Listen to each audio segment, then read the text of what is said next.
Trek Geeks is proud to have Fansets as its presenting sponsor. Fansets is the place for amazing pin collectibles with over 200 officially licensed Star Trek pins and new pin releases every month. Stay tuned for a special discount code good on your next order at fansets.com just for Trek Geeks listeners. Fansets. Our pins have character. This episode is also sponsored by Science Division, the makers of the world's first interactive Tribble that you can control with your smartphone. Find out more at sciencediv.com. Hi, this is Nana Visitor, Major Kira Nerys from Deep Space Nine, and you are listening to the biggest little show this side of the Gamma Quadrant, the Trek Geeks podcast with Bill Smith and Dan Davidson.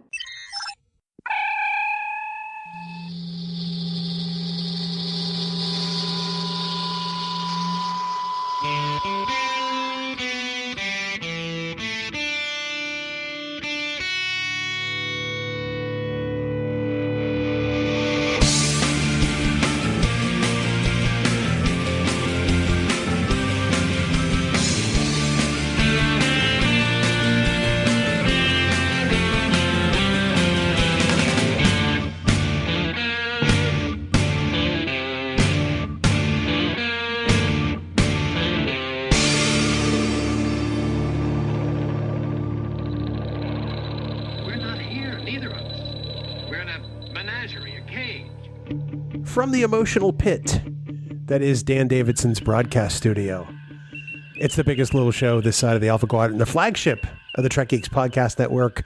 Greetings, one and all. Welcome to the Trek Geeks Podcast. This is episode number 215, and I am your co-host to the ever joyful Bill Smith.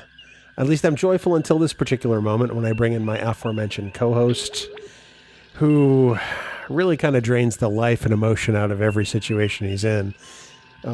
I prefer to think of him as a bit of an oxygen thief, but let's just say that if there's joy in a room, he's going to suck it right out of there. He is the largely taxing Dan Davidson. And Dan, cheer up, buddy.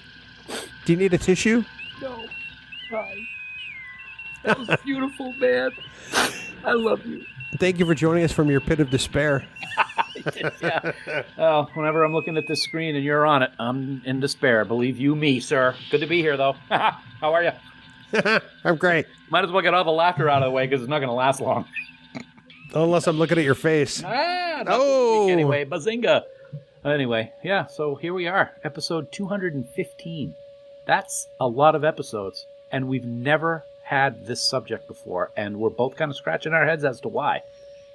Yeah, well, apparently the executive producer of the show needs to do a better job, so he's bringing his A game now after 214 prior outings. It's about time. Great job. But our topic for today is... Tearjerkers in Star Trek.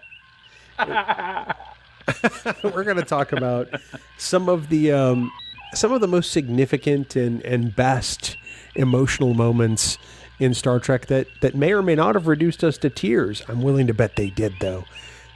Yeah, go ahead. I found it interesting while I was thinking about this topic. There are ones that make me blubber like a fool. But going over and thinking about 700 plus episodes and dozen movies plus, there's not a whole lot that I was really able to grab onto and say, yeah, that's a tearjerker, which is a good thing, but at the same time, maybe I'm just an emotionless jerk. And there's a lot more tearjerkers than I actually thought. Well, see, here's the other thing. I'm not the greatest scale to judge this by, because I tear up watching margarine commercials now, for God's sake. They're strong commercials. No, we were watching an episode of SEAL Team the other night, and there was something going on. And I think it was one of the characters went to officer candidate school and made it through and got promoted to ensign. And I'm getting like all buggy-eyed, and wow. I can feel the tears coming in. I'm like, what the hell is going on? Wow. When did I become this pile of mush? Well, you're 50. Oh, thank you. You'll always be older than me, though. That's all I care about. That's true. I will always be, and I'm an emotional wreck, too. Yeah. Yeah, so I don't know that I'm the best judge, because anytime I watch something in Star Trek now that what didn't make me emotional before, it's like, oh my God, Neelix made Leola roots too. The unicorn dog died. The cloud could stay. But the Ferengi and the gorilla suit has to leave. That's actually funny. You should be proud of that. I am laughing on the inside. Dan, why don't you tell people how they can regale us with their favorite emotional moments of Star Trek, including the one that I just play acted for everybody. I'd be happy to. Go blow your nose, buddy. It's kind of leaking. If you're looking to get in touch with us, you can head on over to trekgeeks.com/contact. And there you will find a multitude of ways to communicate with us. Now, of course, there's Skype chat, there's email, there's even voicemail by way of that big blue button using SpeakPipe. Whatever way you want to contact us, just make it so, because we love hearing from you. Plus, there's also the most positive Star Trek group on Facebook. It is called Camp Kittimer, and it is our official group where there's over 1,600 other friends gathering to talk Trek. It is always positive, and we never allow any bashing or gatekeeping at camp. To join the group, just head on over to facebook.com/groups/Camp Kittimer and be ready to take part of a truly wonderful social experience. As always, we want to thank our admins, Haley, Jackie, Sarah, and Dan for the amazing job they do running said camp. And also, please remember that any comments or messages that you leave us in any of these places were... Anyway, Bill, how you doing? You know, it's like 6 in a row that I haven't screwed up. So cheer up, little buckaroo. Well, I don't know. It's hard to tell because we couldn't really hear you finish it. You broke down into a puddle of tears and snot. I'm just practicing. I don't know. I see those tears. They're real. Look at that. It's real. Oh, very nice. Thank you.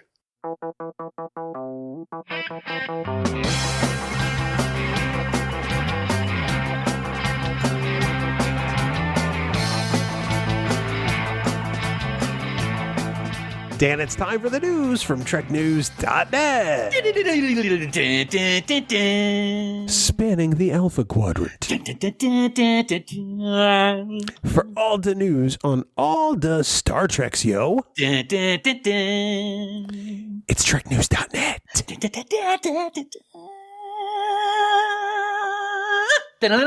Star Trek.news. What? I don't even know what it is. You said Star Trek.news. Star Trek.news. No, TrekNews.net. Online at TrekNews.net. What's your line? We've only been doing this for how many hundreds of episodes? Oh, I wasn't trying to say who our sponsor of the news is. I was just trying to throw something Star Trek in there, and I completely screwed it up. See, now I know you're just pulling that out of your butt. Considering you mess up the name of your own show on occasion. Trek Geeks. Trek Geeks. Help me, Spook. Well, first up, Dan, as the COVID-19 pandemic continues to alter reality in some way or another, at least one of the biggest conventions in the entire world has decided they are not going to chance it this coming July. Yeah, and sadly, man, I kind of expected this was going to be the case. It's already an established fact that sporting events, concerts, graduations, and all kinds of other gatherings have been canceled indefinitely due to the coronavirus. And last week, San Diego Comic-Con was also affected by the outbreak. Officials of the huge event have decided to cancel this year's convention due to the fears of the virus and to keep social distancing where it should be. As this convention is only 2 weeks before our beloved STLV, man, my hopes for heading out to Vegas in August are dwindling at warp speed. At this point, even if the event's still scheduled, I'm a little concerned about heading out to the desert. I still keep my fingers crossed, but SDCC cancellation is huge, and I think it's going to start a kind of a cascade. Well, as we record this, we're 106 days away from Star Trek Las Vegas. Could it improve? Yes, but I don't think it's likely to. What if they postpone it to later in the year? What does that do to your feelings? I think later in the year is good. If one of the things that we're dealing with right now in the United States is people want to do things, they want to open up and start bringing things back to normal. We don't know if it's time to do that yet. If we're further down the road and it looks like it's time to start opening and then they decide to reschedule the events, I'm perfectly fine with that. But if people are just going to throw out a date just to throw out a date, I'm going to be very cautious. No, I agree with that. I'm on the fence as to what I'm going to do. I think it's going to depend on what the situation is in the world and what the recommendations are from organizations like the CDC and the WHO. Yeah, exactly. May I still go to Vegas if Star Trek Las Vegas doesn't occur? Possibly. I don't know yet. Yeah. But a lot of it's going to depend on what's going on. I will say that my wife and I had a cruise planned for September, which we have canceled because I don't necessarily know that that's going to be right for that particular industry for that particular time. Yep, I understand. We've canceled our trip to Hilton Head in a few weeks. We have canceled our trip to London in November, so we're not going to be able to attend Destination Star Trek if it still happens. So yeah, a lot of people are dealing with this stuff. And of course, the most important thing, as we've always said here on the show, is to people stay safe. If things don't happen, they don't happen. We'll get together at some point. We'll raise a glass and be friends together at some point. We will gather again at some point someday, just not necessarily when we want. It's going to be a big bummer to everybody if that's indeed what happens. But at that point, it is for the greater good, and the needs of the many outweigh the needs of the one or the few. If I learned anything from Star Trek. So also, Dan, as is pretty much the case for pretty much the entire industry in Hollywood, shooting schedules for shows are all delayed, and that includes season 2 of Star Trek Picard. But an interesting interview last week sheds some light on a possible return of a beloved TNG character. Very beloved. I think our good friend Haley is going to love this one because she loves this character.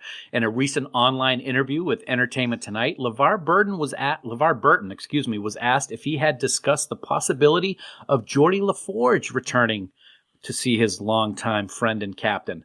After a few moments of muttering whether he would get in trouble for saying anything, he finally confirmed, quote, "Sure, what the hell? Yeah, absolutely," end quote.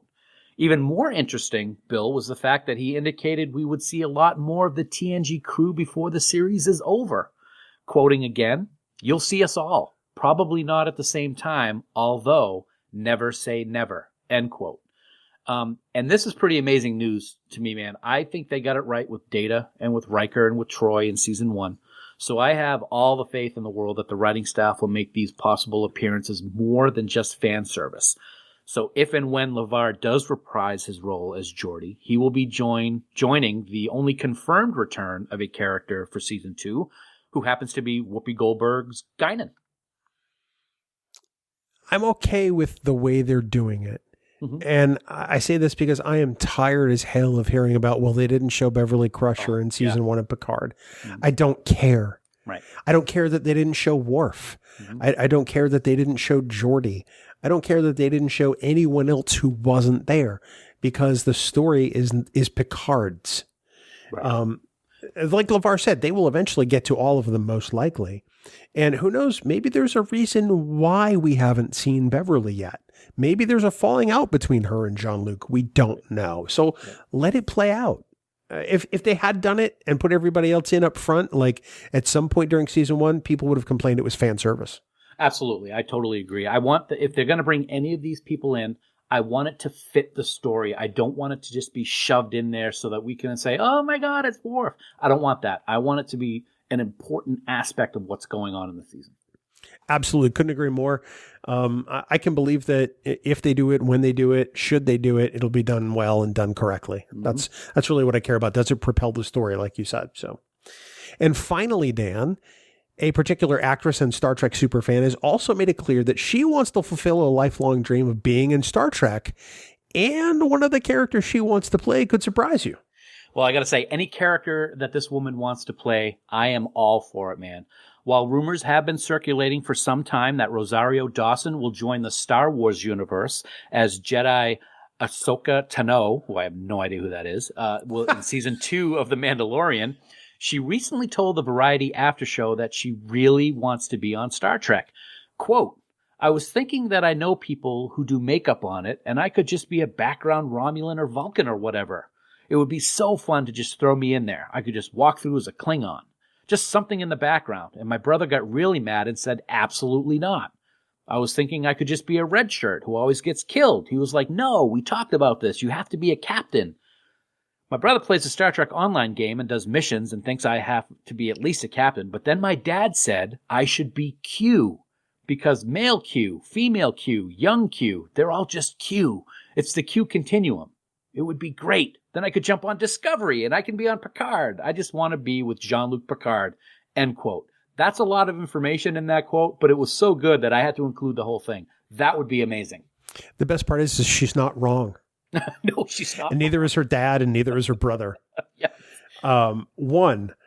That's a whole lot of Star Trek fans who know their stuff. Yeah. That makes me happy. 2, I've seen people respond to this favorably and respond to it negatively, and my answer is still the same. Why couldn't she be Q? It's like, well, John Delancey is Q. She couldn't be that Q. It's like they're all Q. It doesn't matter. They're all. I don't remember Susie Plaxton looking like John Delancey in that one episode where she was Q. No, but technically they'll say she was a different character, even though she was Q, because Q couldn't exactly mate with himself. Mm.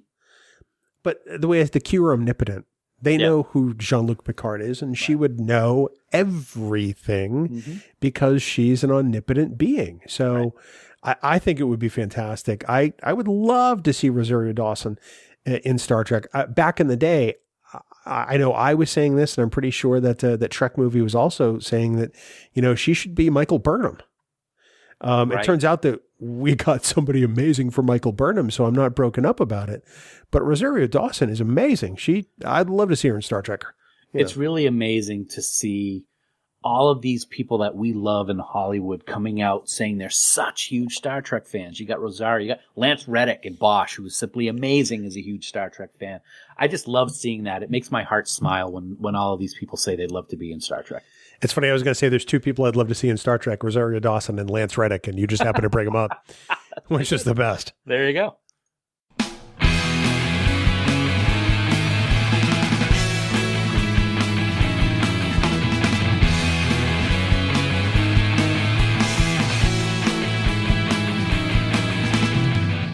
Dan, based on our Trek Tuesday photo for this week, I know that you were a happy man as a large shipment of pins from Fansets made it to your house. That Mako pin is just gorgeous. And listeners, as always, Fansets is hard at work to bring you the best pins possible for your fandom. Right you are, Bill. Doesn't matter if it's Star Trek, Harry Potter, Alien, Firefly, anything. They've got it all. I was so excited to welcome 8 new pins to the family. And as you said, they are all simply gorgeous. That Mako pin is something else. Also, I got to say, though, in my shipment, I have to say, I received a preview pin that I am simply busting to talk about. I have a special preview. It's right here in my hands. Bill, I showed it to you a few minutes ago on camera. It's regarding Star Trek Discovery Season 2 episodic pins. One of my favorite moments ever was during Season 2, where we finally got to see Captain Pike's accident that put him in the boopy chair. And Fansets has captured the magic of episode 12 in this new episode pin, Through the Valley of Shadows. The bright green time crystals, Tenovik's eerie gaze, and the wheelchair-bound, scarred Captain Pike. Chills my blood just to look at it. You can already purchase pins from episodes 1 through 11, and this amazing 12th episode pin, as well as the rest of the season, will be available very soon. Just head on over to fansets.com for all the details. It truly is amazing. I mean, I remember watching that episode, and you were watching me watch that episode, and it was nothing but earth-shattering, and the pin captures it magically. It is awesome. In addition to the episodic pins, be sure to order your special Star Trek Discovery season episode backer and frame so you can display these gorgeous pins the way they were meant to be seen. And of course, if you want to receive an amazing 15% off your entire order at fansets.com, then you're going to want to fill up your cart. Just put all the pins in there, all the accessories, get it all. And at checkout, enter the Trek Geeks exclusive discount code UGLYCRY. That's UGLYCRY in all capital letters with no spaces. This bonus code will be available to use until Wednesday, April 29th, 2020 at midnight Eastern Daylight Time. Bill, I've got a special announcement just coming in from Fansets right now. I gotta go live to me. We just got a text as we started to record this episode tonight from Lou at Fansets to talk about a simply huge announcement. There's going to be a new special pin that's going to be coming out May 1st, dude. It is a big surprise. We can't say what it is. We know what it is, but trust us, listeners, you are going to want this pin probably more than any other pin that you have in your collection. It is huge. The actual details of what it's going to be will be coming soon. Keep your eyes and ears on Fansets social media, on our social media, because you're just going to be blown away by what's coming soon. And also, on May 1st, I just talked about this just a minute ago, that episode 12 pin, Through the Valley of Shadows, is going to be available at fansets.com. And it's kind of interesting that this next pin announcement is being announced tonight, when you listen to tonight's Farkism, you'll know what I mean. Locutus of Borg is coming out, the Micro Crew version, on May 1st. It's awesome. Buy it right away. Fansets. Our pins have character, and we thank our friends at Fansets for being the presenting sponsor of Trek Geeks.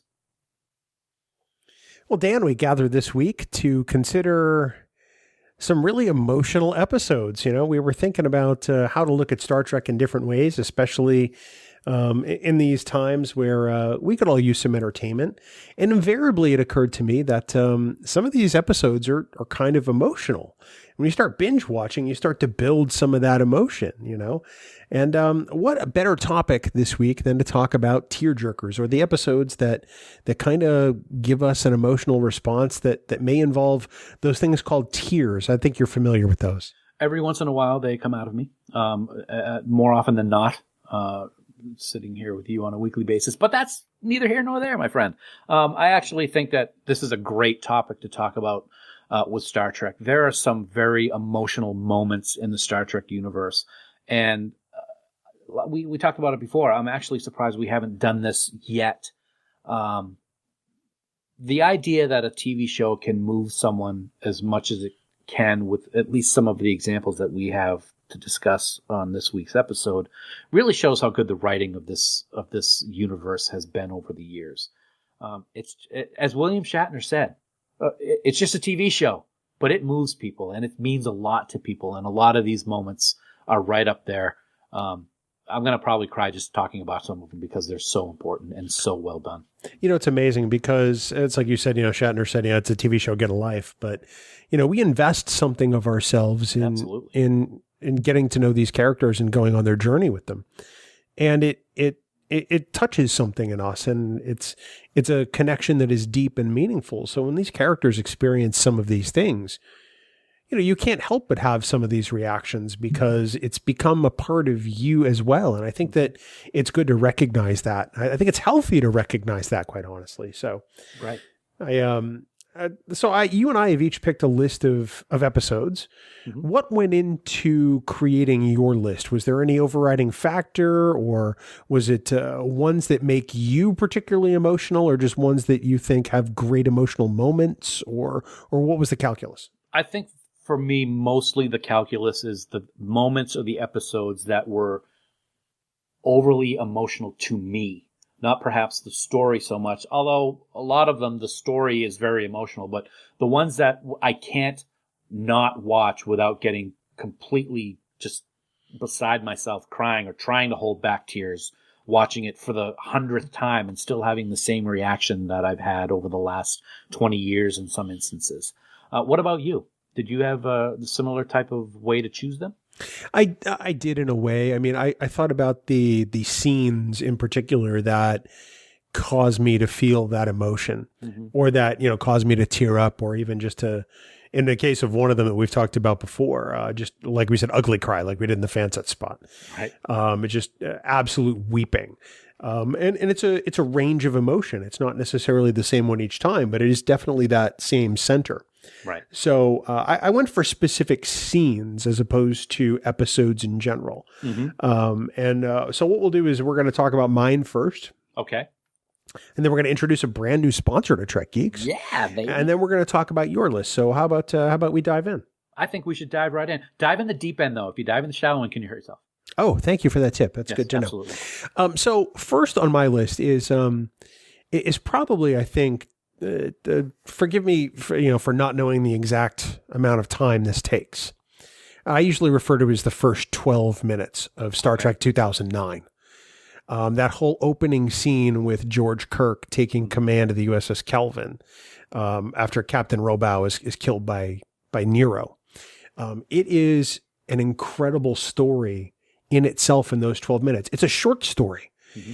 and you feel a variety of range of emotions, everything from their sense of going boldly to fear to innate sadness toward the end. In fact, it's that moment where, you know, he's talking to Winona Kirk over the comms. He's the only one left on the bridge. He can't set the auto destruct because it's been damaged in the attack. And, you know, they're talking about the baby's name. And he's like, we'll name after your dad. He's like, Tiberius? No, that's a terrible name. That's the worst. We'll name after your dad. And, they're talking and they're sharing that moment. And the next thing you know, it's over like that. Mm-hmm. And that's really what gets me is that moment. And then Michael Giacchino's score right under that with the right music at the right time it is gut wrenching because you feel that entire moment and it hurts, man. It really hurts. You're absolutely right. I had not thought of that one until you brought it up. The emotion is right there for me, but I got to tell you, what's more emotional for me in that, you just brought it up, the score. And then I will tell you, this happened. I went to see this movie with Sue and the kids at an IMAX theater. So it was the first Trek movie in how many years? Oh, yeah.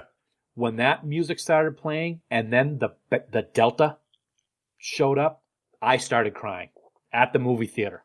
That was the emotional moment. Oh, so right after that, yeah. The whole scene was great, but just the music and seeing that on screen and a giant IMAX screen, that sent me over the edge for 2009. Now, the 2009 movie gets some very polarizing reactions one way or another. People either love it or they think it's a travesty. I love it. I think it's a great movie.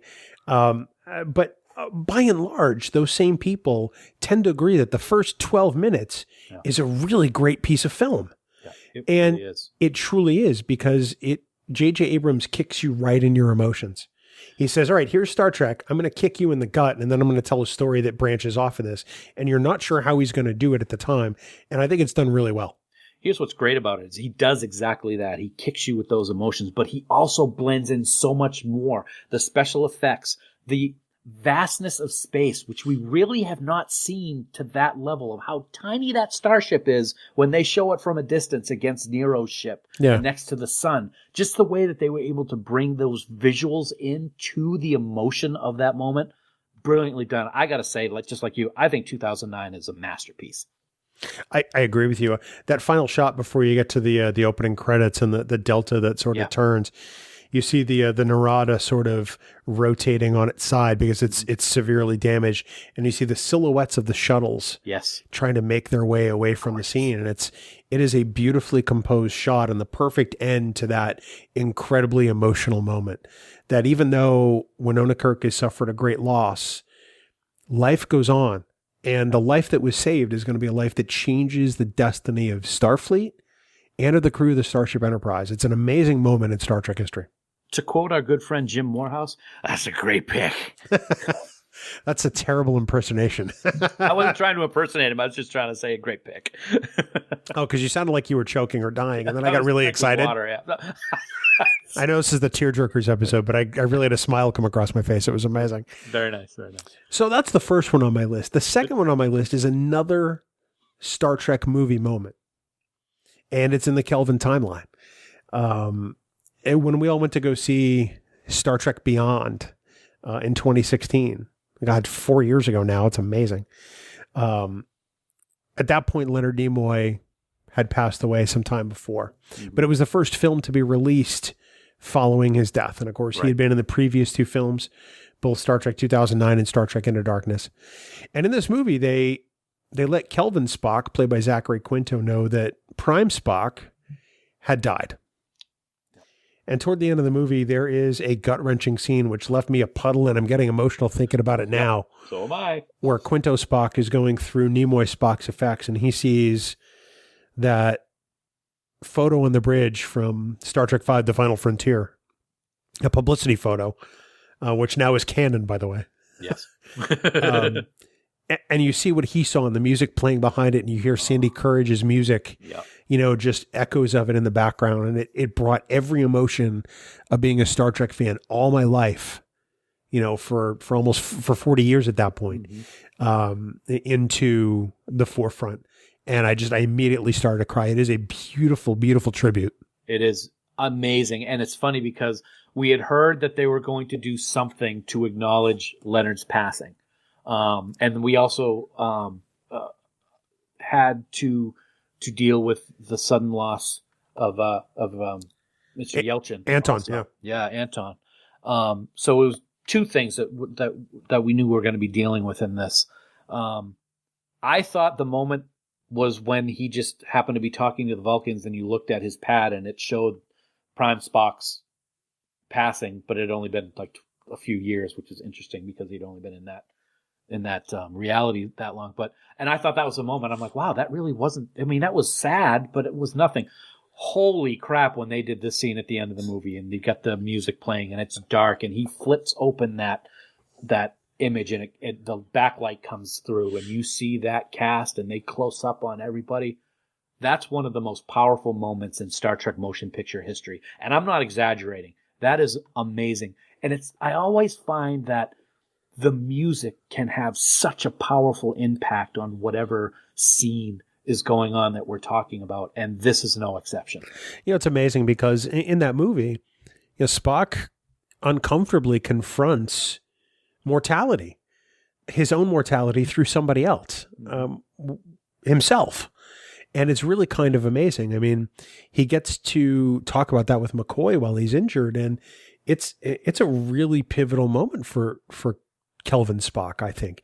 And I think it's a series of scenes between Carl Urban and Zachary Quinto that I think are just purely outstanding between the two actors. And I have to, my hat's off to Simon Pegg and to Doug, what's Doug's name? Doug Young for writing such a great moment for those two characters, because I really think it was outstanding. It really was. There was another moment in that movie. This, by the way, this is an amazing pick also, dude. Seriously, it's really great. The other moment that I found really touching was they did kind of have a tribute to Anton at the end of the movie when they were all having drinks, and Kirk says something about absent friends, and it just happens to be at the moment where the camera is on Anton. I thought that was very nicely done as well. Yeah, he repeats his toast from Star Trek 3 and says to absent friends. Absent friends, yeah. Which is it's in itself a nice little piece of canon being revisited right there. But right. So yeah, that's my second pick. I think about that, and I don't think the Kelvin movies get enough credit for being as rich as they are with amazing character work. And those two picks alone for me really, really do Star Trek a lot of justice, I think. Those are great picks, man. Absolutely spectacular. My third pick, and this was the first episode that ever made me really tear up, ever, in Star Trek. Hadn't happened in the original series. To date, it hadn't happened in The Next Generation, but it did in this particular episode. And I'm referring to The Offspring. Jonathan Frakes' first foray as a director on Star Trek. Data decides to build himself a child. And the child eventually decides to be a daughter named Lal. And there's a great range of emotion in this episode. You get a lot of humor in Lal's getting used to the world. The scene with Riker and 10 Forward is particularly funny. But then toward the end, when you realize that Lal isn't going to make it, it starts to get really emotional. And you obviously don't see it through Data, because Data has no emotions. Right. And I say that in air quotes because Data clearly has emotions of some kind. But it gets personified through the most unlikely source, which is Admiral Halftel. Absolutely. And there's that scene where, Troy and Wesley, and I think Geordi's there too. They're in the hallway. Mm-hmm. And Halftel comes out into the hallway and essentially says, and this is where I started to lose it back in the, I guess, was it the late 80s, early 90s? Mm-hmm. His hands were moving faster than I could see. Yeah. And at that point, I was just done. I didn't hear the rest of the scene after that because I had to go back and rewind my VHS because I was taping it at the same time. And it is by far the most unexpected emotional moment that I was just not prepared for. I have to agree 100%, and we're definitely on the same wavelength tonight, man, because I was going to say, Halftel saying his hands were moving as faster than I could see is the moment that gets me. Not so much when she, shuts down and her, she does that type of thing, because we're with Data, and like you said, he doesn't have the emotion, but that reaction from Halftel, brilliantly played by Nicholas Coster, I might add, it just wasn't meant to be. And you see the look of despair on Deanna and Wesley's face. Wonderful scene. I have not cried during that scene or that episode, but it is very emotional, and you can't help but feel bad for Data because he can't feel what we know he should be feeling. So in one aspect, it's very sad that this happens, but it's also very sad that Data can't experience it. It really is. I mean, it's one thing that he takes her memories with him, and the viewer gets some kind of solace out of that because it's just like when Spock died. He's not really dead if we remember him. Well, Data will never forget Lal because he's incapable of it. Right. So it does take the sting off that a little bit, but not a lot. Yeah. Because you know that everybody else around him feels the loss even more. Because Data decided to make something of himself, and then he went through a pain that no parent ever wants to go through. Mm-hmm. But he can't experience it the same way. Right. And it affects those people around him far more, which I found just completely gut-wrenching. I've always wondered, but I'm glad it didn't happen, what it would have been like if he had his emotion chip at this point. What we would have seen with the character of Data and his evolution or de-evolution, depending on how hard he took it.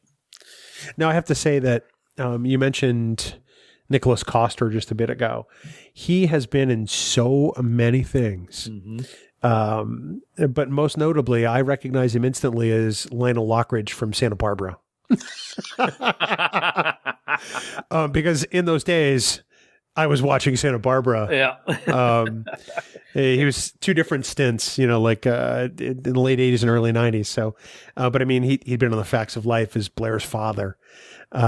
Just in a variety of things. He's worked with just about everybody. So seeing him in that, and you knew he was just going to be a guy you didn't like because it always seems like he plays the heavy. Yeah. He plays the jerk. And he's the jerk in this one. Well, he is and he's not, though. Until that moment, he's not. Until that moment, because he's not really a jerk per se.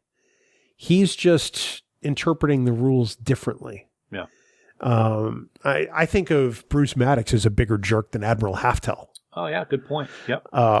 But when the time comes to do the right thing, what does he do? He pitches in and does what any Starfleet officer with the ability would do. Right. He pitches in to help. Nice. And so that in itself, that redemption is also pretty emotional because you realize this guy gets it. Mm-hmm. So, and what a great script it is. I mean, it's such a wonderful episode of Star Trek. Easily one of the best TNG episodes of all time. Absolutely. And is it Haley Todd who plays Lal? Hallie Todd. Hallie Todd. She does great too. I mean, there's humor in this episode. There's love in this episode. She does a great job. The scene at 10 Forward where she kisses Riker is hilarious. When she's trying to play catch and just is not up to speed, get it, is hilarious too. But yeah, I like how you brought up your love of soap operas because it reminded me how earlier this week in Camp Kittimer somebody posted a picture of one of the season 1 engineers on TNG, and I'm like, oh, that was Diana Taylor in General Hospital. The Offspring, written by Renee Echeverria. Yes. One of TNG's greatest writers. Absolutely. Of all time, and DS9's too. So, so that is my third pick. So far, I'm an emotional wreck. Oh, beautiful. I have a box of Kleenex here, which you may have seen me grab down because I needed it while you were talking. I'm like, oh my God, Dan's voice is killing me. I know. That's what Dan, in the biz, that's what we call lightening the mood. Yeah, lightning. Yeah. Because I'm about to take us right back down into the pit, and it's a mud pit. Oh, ooh. And with that, my fourth episode is going to be Family from Star Trek The Next Generation. This is what we've liked to refer to as the third episode in the Best of Both Worlds trilogy, because it does complete the story of Jean-Luc Picard and his assimilation and recovery from the Borg. He goes home to La Barre, France, a place that we know all too well now because of Star Trek Picard, because he's broken. This is a captain we've never seen this way, and he's battered, he's beaten down. He gets into a fight with his brother, they start arguing, and eventually they start throwing punches at each other in the vineyard, and they wind up wrestling in the mud. And his older brother, Robert, says, this is why you came home, essentially, for me to take care of you. And I'm condensing the scene. I mean, this happened earlier, and Picard breaks down and sobs and says, they took everything I was. And you realize in that moment that the Jean-Luc Picard that we know, the gallant captain, the man who has made first contact with species, the person who has defended the security and the citizens of the Federation, was practically lost. All because of his experience with the Borg. And with one sentence, completely reduced to tears because he'd been eviscerated as a human being. He wasn't strong enough was the one that got me. Oh my God. Because absolutely. This is Jean-Luc Picard. He can do anything in people's mind and in his mind, I think. And he didn't have a chance against the Borg. And to see him break down like that, you saw someone who was on the highest of pedestals completely thrown off of it and literally in the mud. Just a great scene. Robert was somebody who I did not care for when we first met him and saw him. He was a jerk big brother. He had a chip on his shoulder. And then we see him in this scene. And it's funny how I still don't like you, Jean-Luc, but he is the brother that Jean-Luc needs at the right moment in that scene. It's a gut-wrenching scene, but it's a beautiful scene at the same time. Well, the thing you don't realize until that moment is Robert was being exactly who Jean-Luc expected and needed the entire time. Yeah. Because what does he do the whole episode? He essentially goads Jean-Luc because he knows there's something there. He knows he came home for a reason. And his pride, Jean-Luc's pride, doesn't want him to say. He doesn't want to admit that he's broken. He doesn't want to admit that, that every ounce of him was robbed from him by the Borg, that it was stolen. And things get so bad to the point with Robert where Jean-Luc just can't take it anymore. And not only does he lose control of his emotions with Robert, but he just loses his inability to keep his guard up. And that's what Robert was waiting for the entire time. And I love how Robert knew exactly what he needed to do to finally push Picard over the. Sometimes I enjoyed bullying you. You think you're watching this for the first time, and like, oh my God, this guy's an a-hole, but he's doing it for the right reason. And I think it worked really, really well. It's the dynamic they had. I mean, people can make whatever judgments they want to about it, whether it was good or not. But Robert knew what Jean-Luc needed to open up. Mm-hmm. It doesn't make it right. But ultimately, without that scene, I don't know that Jean-Luc Picard ever finds himself on the path to feeling more human ever again. We learn in Star Trek Picard that he has never felt completely human again. But that moment probably at least set him on the way to making his way to feeling as human as he could, if that makes sense. It does. Makes perfect sense. And this scene in the Offspring is just so great. And I love how it kind of came back a little bit in Picard when he was looking through his monitor at his desk and he saw the Borg. He saw himself as a Borg. That is chilling. And that's not tear-inducing, but it's chilling. And I think it's a great tie back to this specific episode. I have to agree with you. So that's my I want to say it's my last TNG pick, but it's not.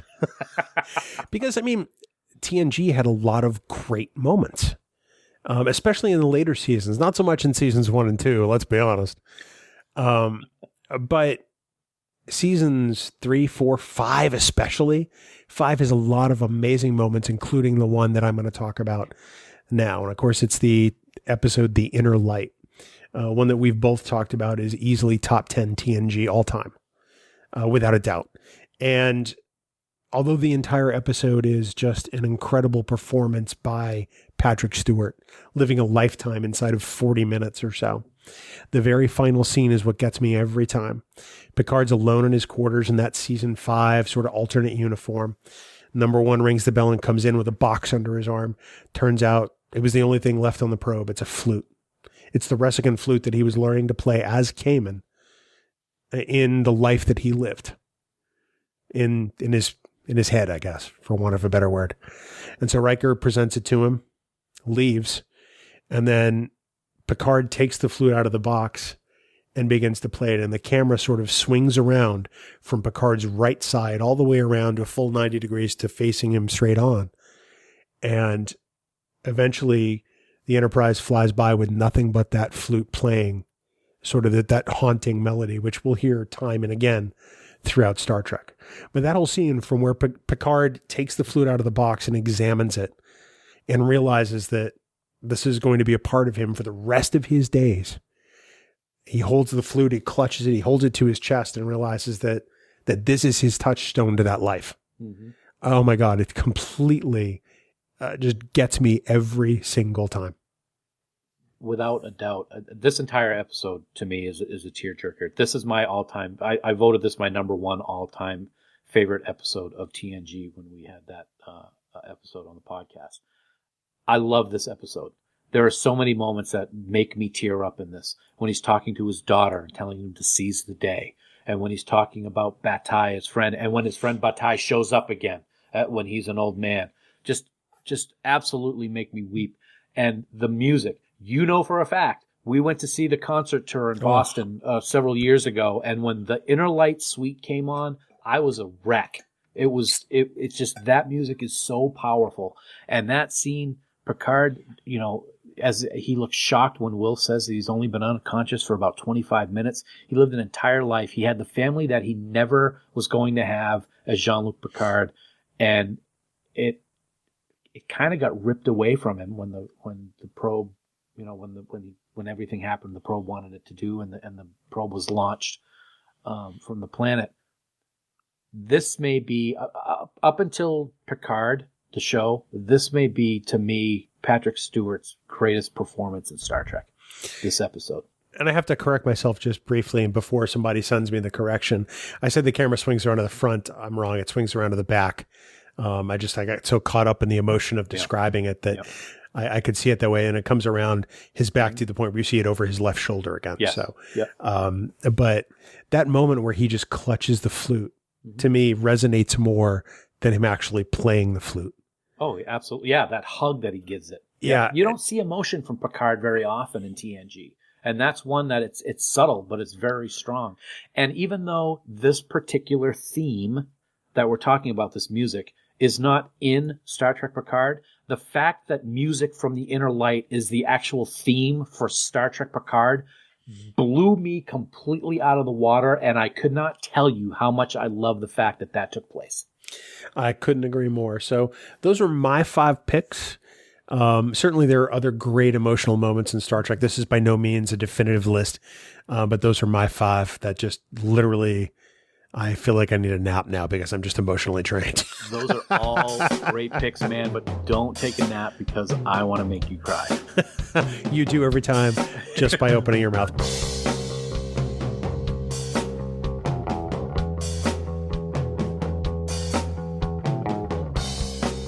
Dan, we also want to take a moment right now to welcome a brand new sponsor to Trek Geeks, a wonderful small business that truly just makes one of the coolest products ever, man.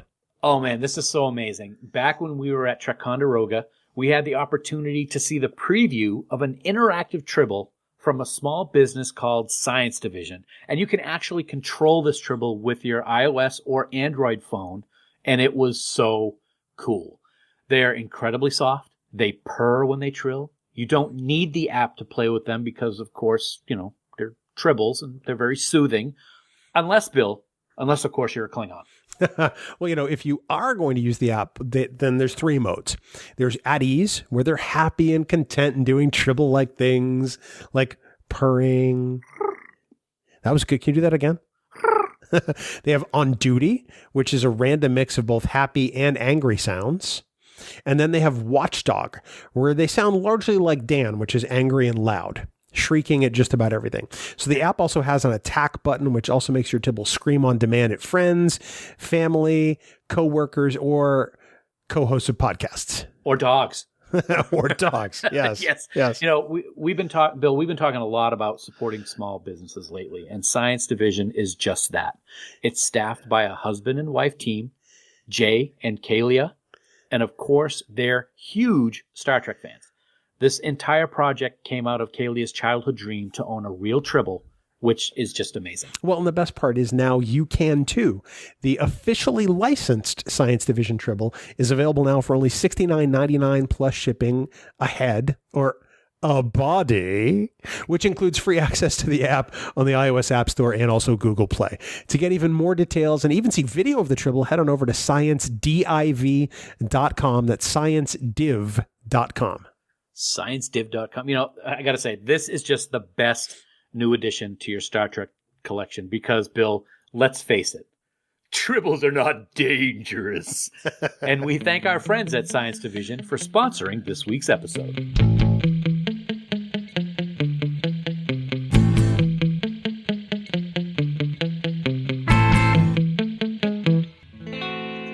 Well, Dan, now we have to consider your episodes in the Tearjerkers category. These are 5 episodes that you've picked as being particularly emotional, and I get the sense that, much like you agreed with me, I'm probably going to agree with you 100%. Well, I hope so. I mean, we were lock, stock, and barrel on your 5, man. Those were brilliant. And I have my list written out here, but I'm actually going to go in reverse order. They're not in really any particular order, but mine weren't either. Yeah. I'm going to start with one that I think a lot of people talk about. We've seen it 40 years now. We've been watching this or something along those lines. It's still powerful now. It's done so well. And I'm talking about an iconic death scene in Star Trek. And that is, of course, Spock's death scene in The Wrath of Khan, along with the funeral, where his was the most human. The scene between Kirk and Spock is the first real moment for me in Star Trek that got me choked up. You mentioned it earlier. The original series doesn't really have anything that I can remember or think of that is a tearjerker moment. I don't know if that's just because of, the topics or the acting or whatnot, but watching Spock die, there were rumors circulating, but to actually see it happen. And the part that gets me and where I usually start crying is when he's walking towards the door and bumps into it and realizes that he's not getting out of there. And he's got the scarring on his face and his skin is peeled back from the radiation burns. Just great. And the despair that Kirk shows when Spock finally sits down and dies. It just always gets me. And I watched it, a month ago it was on. I was flipping through the stations it was on. I cried. Believe it or not, I've never been emotional at that scene. Really? Yeah. Even when I first saw it in theaters in June of 1982, I never once got emotional at Spock's death. And I don't know why. Maybe it's because at the time I didn't necessarily comprehend that the character was over because I was still seeing it on TV every night. Okay. At 6 o'clock, but it wasn't long after that Gene Roddenberry essentially spoiled it for me at a lecture that Spock was coming back. So maybe since then I just never developed the emotional connection with that particular scene. I don't know, but I get it. It is one of the most iconic moments in Star Trek history. It's funny because I don't remember if it was at the Brandt in Nashua or at the General Cinemas at the mall that I saw it. I saw it at one of those two places. And when I was there, I went by myself, I believe. But there was somebody who I knew who was there also, so we kind of sat together. And I usually sit on the end so that the ramps, the walkway's right there.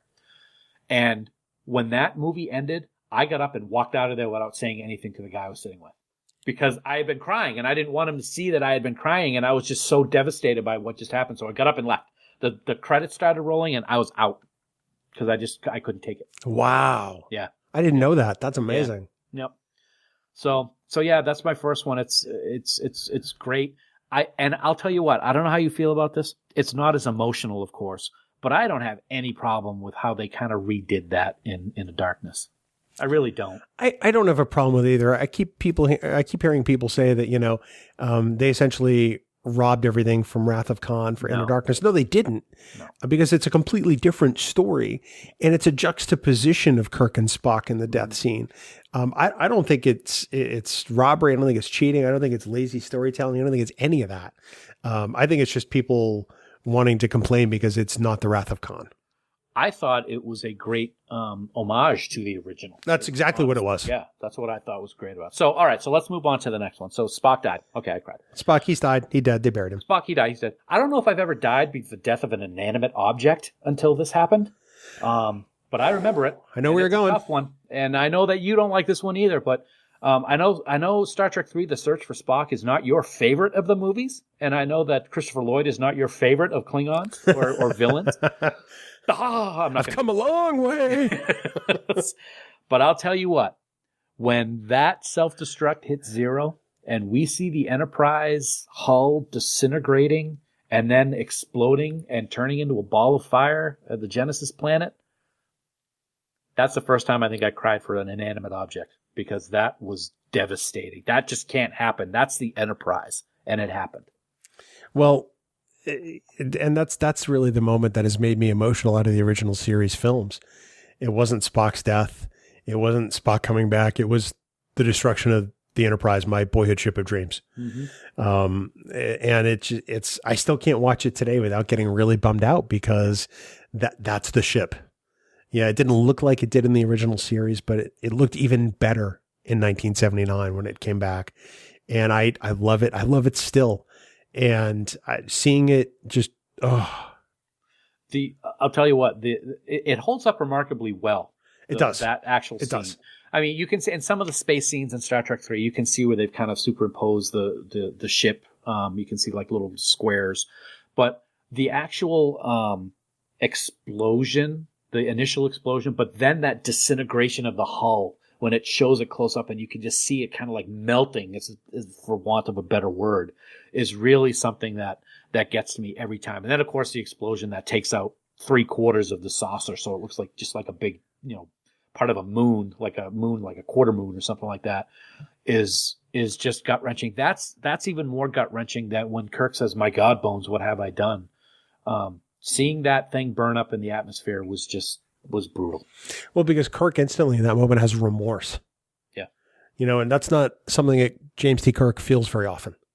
Yep. He moves on to the next thing because he's in command. He's always making the decision for life and death. And Bones has to remind him, you're doing what you've always done. Yeah. You've turned, death into a fighting chance to live. And it meant sacrificing a character, because the Enterprise is a character in Star Trek. Yep. And she's a beautiful lady and we love her. And it's still gets me to this day, man. It's brutal. Yeah. So maybe for a present, I'll get you that, it's the orange Enterprise that you can get, the model. Oh, that one's terrible. It looks like the General Lee in space. I know. It's just really like that. There was somebody who did like a model kit bash, and they actually brought it to STLV at one point, and it was the Star Trek 3 destroyed Enterprise before it meets the atmosphere. Yeah. With parts of the saucer blown away and incredible detail in the decks. And I was psyched to see it and sad at the same time. Yeah, it's always one that's going to get me. It's saying goodbye to a wonderful character, like you said. So let's move on to my third choice. And this is a very recent one. And I've probably watched this scene 6 or 7 times, and I have not been able to get through it without crying. Like literally crying, sobbing. And that is the season 1 finale in Arcadia, Ego Part 2 in Star Trek Picard. Now, before you say this, we should warn people that if you haven't seen Star Trek Picard, we're going to reveal a major plot point here. So stop now. Yep. Go watch Star Trek Picard and then come back. Sorry about that. Right. No, actually, that's a very good point. I have said before that the TNG cast did not get the send-off that they deserved with Nemesis. And I think that Data's death in Nemesis was awful. I thought it was pointless. I didn't care for it. I didn't think it was well acted. I didn't think it was well written, and I've always had a problem with it. Not only did this episode really give us what I wanted to see with saying goodbye to Data, the entire season is kind of wrapped around Data and Picard's grief that he has had for 20 years over the loss of his friend. But the last 15 minutes of this episode, where we actually get to see Data, listen to him have a conversation with Picard, and then watch him age and die based on his wishes for ending his program that's been stored, is so amazing and so heartbreaking. It is, and oh my God, we've talked about it, the music. Issa Brione singing Blue Skies in the background rips my heart out of my chest, gets run over by an 18-wheeler, and then thrown into a fire pit. It is just so tremendously emotional for me, and Brent Spiner did so great. When I did not expect it. When he started aging on the couch, that's when I lost it. Same here. That's when I completely lost my bleep. And I'm so thankful, as strange as that sounds, that they did that. I was glad it finally puts to rest the question of whether or not Data is dead for your sister. Yeah. No, I was okay with what happened to him in Nemesis because much like Star Trek 2, he sacrificed himself for the greater good. You know, he did what Spock did. He put the needs of the many before the needs of the one, and he rescued Picard, and he gave his life in service and to the Enterprise. I didn't think it was a horrible way to go out, even if it wasn't the worst even if it wasn't the best movie. Yeah. But getting this sort of coda to that moment, knowing that there's this this neuron of data that has been stored, and a simulation is running based on it that essentially has data in some semblance of alive, but only in this one environment, is really kind of staggering when you realize what it's about. And then when you see what that moment means for Data, where in his last moments, he dreams of Picard. Yeah. It was the rapid aging in that moment where Picard comes and holds his hand that holding his hand. Yeah. Really just got me, because at that point, Picard had already left. He'd already been, essentially installed into the golem. Sure. But you realize that the destiny of those two characters, whether we knew it or not, was forever linked. And we couldn't have known it in Encounter at Farpoint. We couldn't even have known it in the end of Star Trek Nemesis. But in that moment, you realize that these two are always destined to be a part of each other. And it adds so much depth to all of the interactions I go back and rewatch now, knowing that this is what happens at the end. Absolutely. And it's amazing. The opening of Picard was with Data. The ending of Picard season 1 was with Data. If that's not a perfect example of what the character of Data meant to the character of Picard, I don't know what is. Because the whole season is based upon Data. When you really think about it, when you think about that his Soji and Daj and everybody else involved and Dr. Soong, it was just a brilliant goodbye to a character. And now we have that final goodbye, not did part of them survive in B4 and this, that, and the other thing. It was just so great to see. And it was done in such a way that gave such class to the people that wrote it and the people that acted it. And it's one that I will always tear up watching. But come on, Dan, Michael Chabon doesn't understand Star Trek. Come on. No, I can't agree with you more. I didn't put this episode on my list because I was pretty sure that you would put it on there, and I'm glad to know that my faith was rewarded. It is one of the finest moments in all of Star Trek, and certainly one of the most emotional. It absolutely is. So I've got 2 left. I don't know if I'm going to make it through. I know, the 2 of the most powerful ones. So I've talked about this several times on the podcast. I've always felt that everyone knows how important Deep Space Nine is to me. You know it. Deep Space Nine is your favorite series. It's my favorite series. What You Leave Behind is an amazing final episode to a series. We get to see so much. We get to see the end of the war. We get to see Odo and Kira say goodbye to each other. We get to see Worf become the ambassador to Kronos. All these things. But what we see in a couple of minutes before the end of the series brings me to tears every time. And again, it's a lot of it is due to the music. And that's when they're playing the Deep Space Nine theme and mixing it together with The Way You Look Tonight instrumental. And we get to see various characters having their final moments on the station, whether it be Miles in his quarters for the last time, finding a piece of his model from the Alamo, or whether it's Dax looking down at Worf as he's leaving with Martok. And then we have the final one where Jake is looking at the model house that his father Ben made. Those moments and that music brings me to a puddle of goo that Odo would be proud of seeing. And mix that with the last moment of the series when Kira and Jake are looking out of the station and it pulls back magnificently against that backdrop of the nebula. That's it, man. I can't even finish my sentence right now. I have a range of emotion throughout that entire scene through the end. I don't wind up getting emotional through the musical montage. with the way you look tonight. I actually have the opposite reaction. I went up smiling from ear to ear because each character gets a beat before the finale. Before the curtain comes down, they each get their own moment as almost a curtain call. And I thought it was just so exceptionally well done. Mm-hmm. What does get me is that last moment where Jake is staring out the windows in the upper level of the promenade. Yeah. And Kira comes up beside him and he puts his hand across his chest on top of hers. Yep. And that longest pullback shot ever.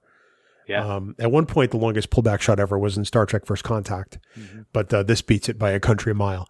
That last shot of them pulling away, knowing that we're probably never going to see this station again, that's what gets me. Yeah. I think what gets to me in the musical ensemble is they're playing The Way You Look Tonight, and then they always go into the dun, dun, dun, dun, and that is what it gets me because it's the theme that I love so much. And you're absolutely right. It's that last moment, and it's a great and wonderful moment to see these people, Julian and Miles, hugging each other. And I think that's why it breaks me up so much. Is because it's getting to see these characters in their last moment on the show is what really hits home for me, because it is the show that saved my life, and then this was the end of it.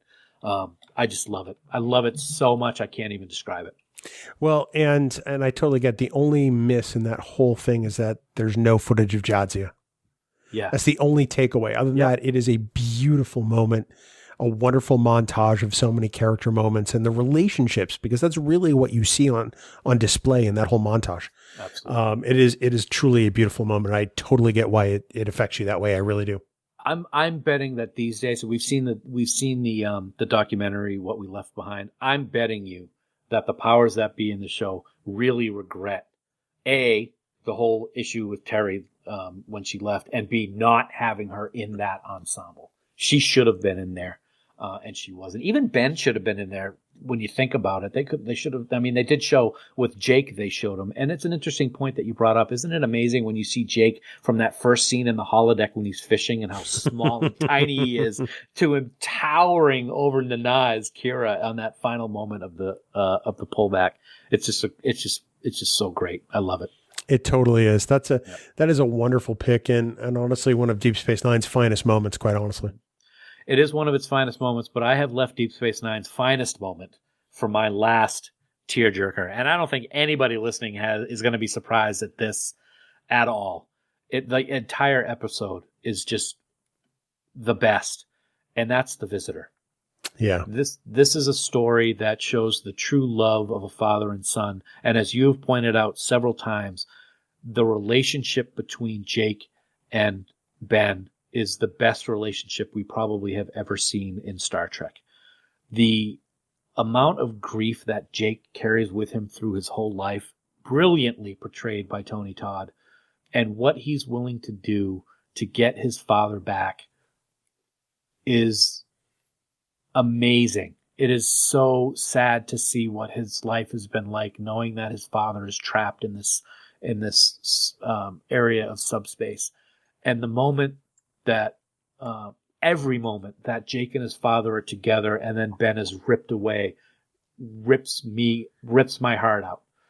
Especially one of those first times when Ben is laying in sick bay and Jake is watching him. Oh my God. Sirach does such an amazing job with that scene. It is the definition of a tearjerker in Star Trek. It truly is. You know, we talked about The Visitor in an episode called Star Trek's Finest Hour not long ago. Getting all choked up there. Sorry. That's okay. And that was one of the moments that really got to us both. I mean, those moments exist throughout the entire episode, and I think that's what sets The Visitor apart. Yeah. The entire thing is one giant emotional slide into deeper and deeper emotion. And it's the kind that just by the time you get to the episode, you are as gutted as Benjamin Sisko is when he realizes what Jake has done. Mm-hmm. It's just, Tony Todd, for you and the boy that I was, he needs you more than you know. That whoever wrote that dialogue should get like whatever the hell the writing prize is for TV back in the day. That is just so great. And the thing that's amazing is when you think about it, this causes Deep Space Nine's reality to be an alternate reality. We talked about this recently. Everything that happened up to that point was the normal passage of time, and he alters it to go back in time so that the accident doesn't happen. I don't care. It is Deep Space Nine's finest hour. I wish that we could have Tony Todd in more Star Trek. Every time he's in Star Trek, he does great. Nothing will ever top The Visitor, though, I don't think, but I still want to see him. That episode written by Michael Taylor, who's written a number of episodes that we have loved over the years. Yes. And we didn't realize it until we talked about the episodes. Right. And we looked at the writing credits. So The Visitor, nothing holds a candle to it. Not only is it Star Trek's greatest love story, it is Star Trek's greatest emotional moment, I think. And it's like you said, nothing really comes close to it. There are so many moments that are awesome and emotional and such great drama throughout Star Trek. But I think that you get more of them in The Visitor from start to finish as part of the entire story than you do with any other episode. There's so many parts of this episode that can make me start crying just thinking about it. Small aspects of the episode.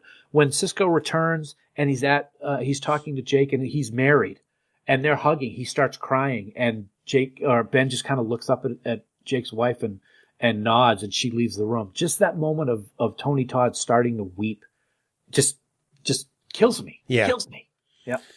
Well, Dan, that is one hell of a list. And I have to say that, between God, if somebody was going to marathon the 10 things that we mentioned tonight, I would seriously want them to seek some form of counseling afterwards, because that or to buy stock in Kleenex or wait till the coronavirus epidemic is over so you can actually get paper products.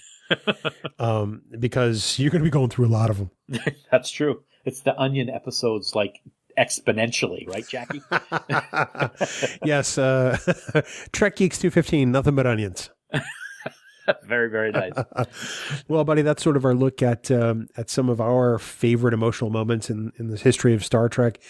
Certainly there are others out there. Like we said, this is by no means a definitive list. Right. We want to know what yours are. So let us know on social media or leave us a voicemail, because we want to know what your favorite moments of emotion there are in Star Trek.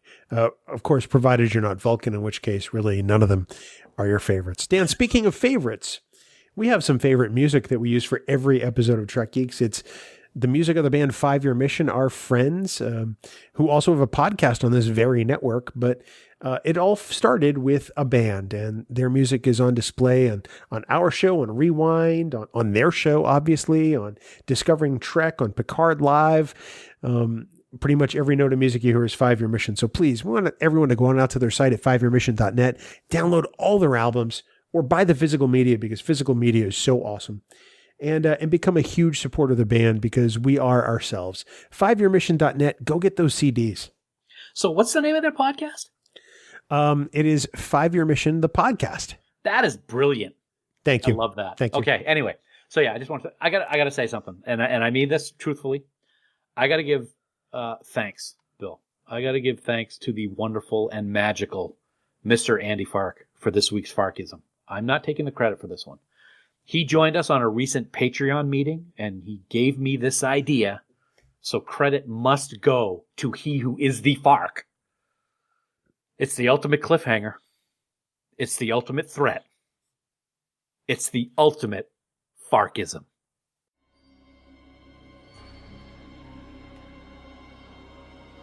I am Farcutus of Borg. Resistance is futile.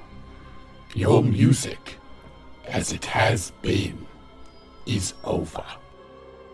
From this time forward, you will listen to us.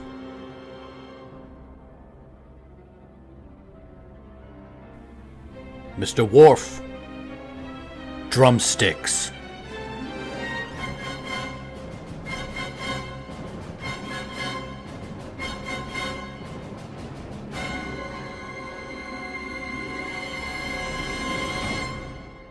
I can't even really facepalm that one because it was Fark's. Okay, so if it was mine, it would have sucked, right? Probably. But I see, you didn't come up with it in 200 some odd episodes, so I don't think we were in danger of you coming up with it at all. quite frankly, because I've met you. You're not that bright. Not bright at all, but that was fun to do. That's 5yearmission.net. Please go download all their albums. And of course, we want to remind everyone that you can support the Trek Geeks Network of podcasts via Patreon. There you can see the new designs for both our annual supporters pin and our annual t-shirt, and even get unedited audio of all our podcasts along with some other perks, Dan. Unedited audio can be dangerous, but it's fun. It is fun. It is fun. We want to take a moment right now, though, to thank our associate producers for Trek Geeks. We are so grateful for their support. Thank you, Adam Sanders, Brandon Everidge, Heather Sohn, John Krikorian, Rick Tatro, Trey Womack, Sean Lynn, Tim Robertson, Tim Serdar, Vikram Bhatt, Greg Rozier, Andy Fark, Kimberly Francis, Ron Robel, Brooke Horton, Christina Werther, Jim McMahon, Luke Burnham, Eric Sakian, Lisa Tomlinson, Jamie McGregor, and the gracious and wonderful Conrad Hutchins. You're almost a little too quiet there. That's a first for you, because I've never, you've never been in danger of being quiet about anything. Dan, we also want to thank our Trek Geeks producers for their support. They are Ken Tripp, Casey Shafsky, Charlie Mulvey, Chris Trabuzio, Craig Ewing, Eric Extreme, Jackie and Chris Hackney, Leonel Marchand, Matt McGonigal, Mike Bovia, Sean O'Halloran, Peter Craig, Ken Bird, Jamie Rogers, David Hood, Rachel Delaney, and the lovely and talented Jess Vashon. You too can become a producer on the Trek Geeks Network. Head on over to patreon.com/TrekGeeks today. Dan, next week, our year-long celebration of Voyager 25 continues, and we're going to tackle one of the most controversial episodes of the series. Threshold? No. No, controversial. Oh, sorry. I thought that's an understatement, man. The division between the main question of this episode is known to start brawls bigger than the one in the bar of Deep Space Station K7 with the Klingons and the Federation. Tuvok and Neelix are fused together into a new life form named Tuvix, and Janeway has an impossible decision to make. Does she kill Tuvix to restore her 2 crew members? Or does she keep Tuvix alive and say goodbye to her friends forever? We're going to discuss the Season 2 episode Tuvix and give our own opinions on Janeway's decision next week on Trek Geeks, the flagship of the podcast network for your fandom. That's going to be a great episode next week. It's only a shame that you're going to be on it. So I know. We could fuse each other together. We could be Danville or Bland. Oh, God. Why do I do this show with you? Yeah, you can look for more insightful commentary like that next week on the flagship. Of course, for more great Star Trek podcasts, we want to encourage you to check out the other member podcasts of the Trek Geeks Podcast Network. Guarantee to find something that's going to make your fandom more enjoyable. And of course, for all the news on all the Star Trek CO, please visit our great friends at treknews.net. For now, this has been episode number 215 of the Trek Geeks Podcast. We do hope you all live long and prosper.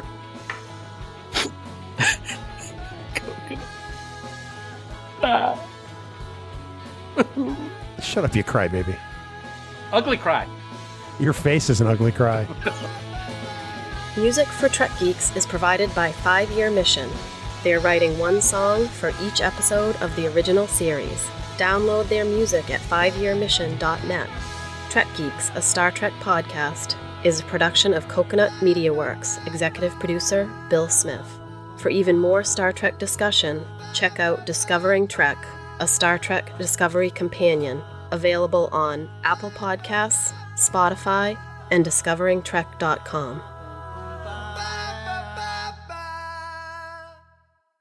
Bing bong.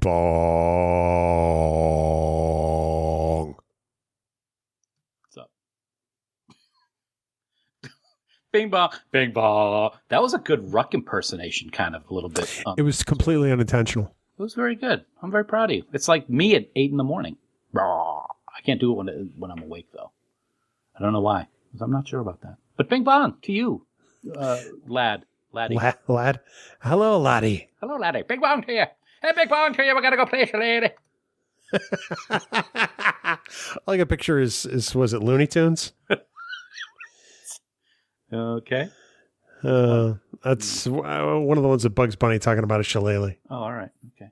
I think it's Bugs Bunny. It's been a long time. It's been a long road getting from there to here. Oh, God. Why do you do I don't know.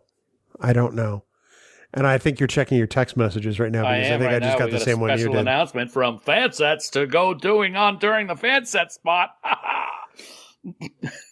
Wow. Yeah, that's big. That's big. Mm-hmm. Yeah. Wow. Yep. If he means the one I think he means. He does. I think he does. I'm going to ask. Oh, he does. He says it right there. He just says, don't say what it is. It's in parentheses. All the people are like, what the hell is it? Oh, that's great. All right. That's beautiful, beautiful.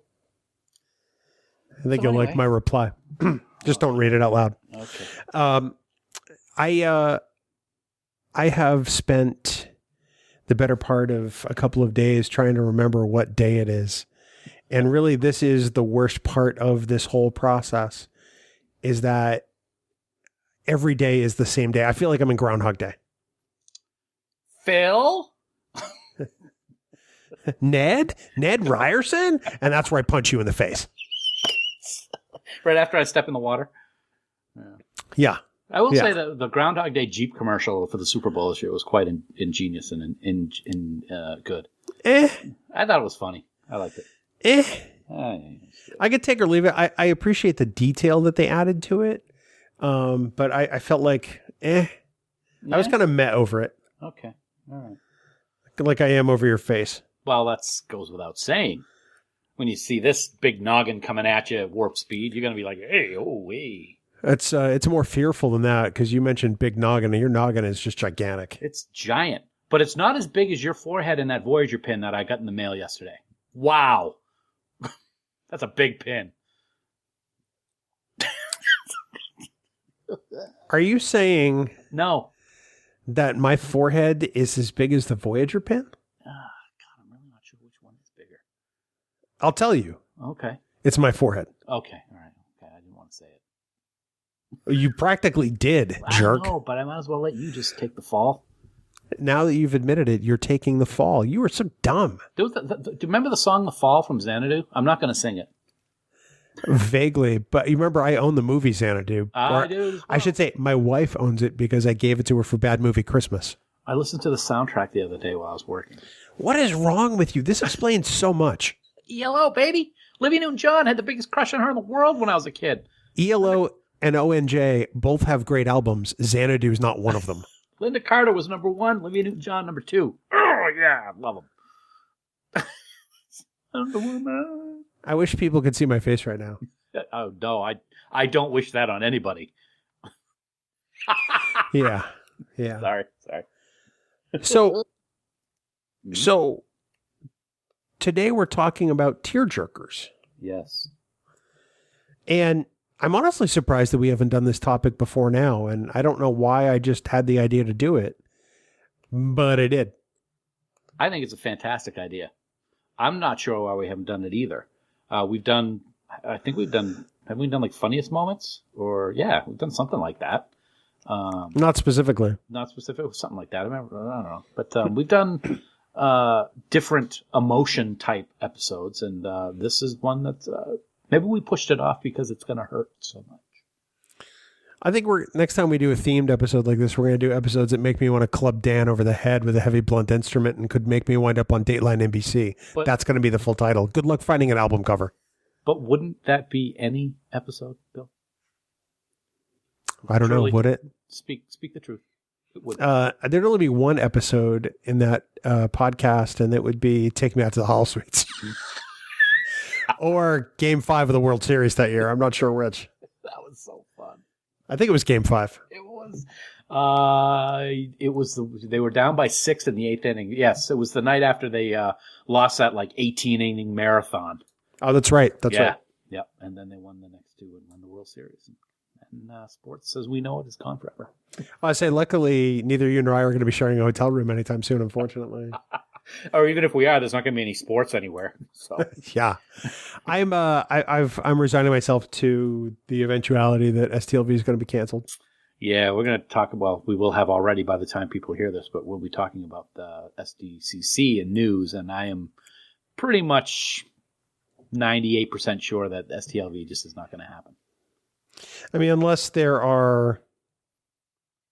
is a market improvement shortly. Even if it happens, though, I'm kind of waffling on whether to go because it's going to be drastically reduced. There's not going to be near the amount of stars there. I don't think there's going to be near the amount of people there, and it's going to be. I think it's going to be kind of dangerous, to be honest with you. I don't know if it'll be dangerous. Maybe it will, maybe it won't. I'm playing it by ear. Yeah. It depends on we're 106 days away from the theoretical start of Star Trek Las Vegas. Maybe the danger will subside to some degree by then. Who knows? Speaking of ears, I may have mentioned this recently to you. I don't remember if I did. Ears? Yeah, ears. Speaking of ears, because you said you're playing it by ear. Oh, thank you. Yeah. Thank you. I didn't realize until recently, watching Star Trek 2009 for I don't know how many time, that Nero's got one of his tip of his ears is bitten off. Yeah. I didn't know. I never noticed that until recently. And it's weird because if I remember correctly, it's a different ear depending on what scene you're looking at. I don't think it's a different ear. Maybe it was a different camera. That makes no sense. That makes absolutely no sense. But what I mean is maybe they accidentally reversed an angle, so it makes it look like it's on the other side of his head. They may have flipped the negative. Yeah. Which I guess they don't really use negatives anymore, but you know what I mean. Don't be so negative, Bill. I want to punch you in your suck hole. I really do. I got to get all the laughter out because I'm going to be crying like a baby in a minute. I don't believe that for a minute. No, I'm not going to cry at all. No. Unless you say that we're never going to stop doing this podcast together and we'll be like joined at the hip forever. Then I might start crying. We are never going to stop doing this podcast together. We're going to be joined together at the hip. No,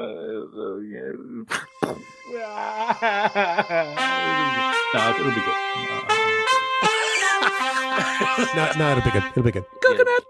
All right, there, Jerkosaurus Rex. Are you ready to get this done? It's funny that you say that because I was watching Jurassic World before I came upstairs to record tonight. Why is that funny? Because it's like you were reading my mind.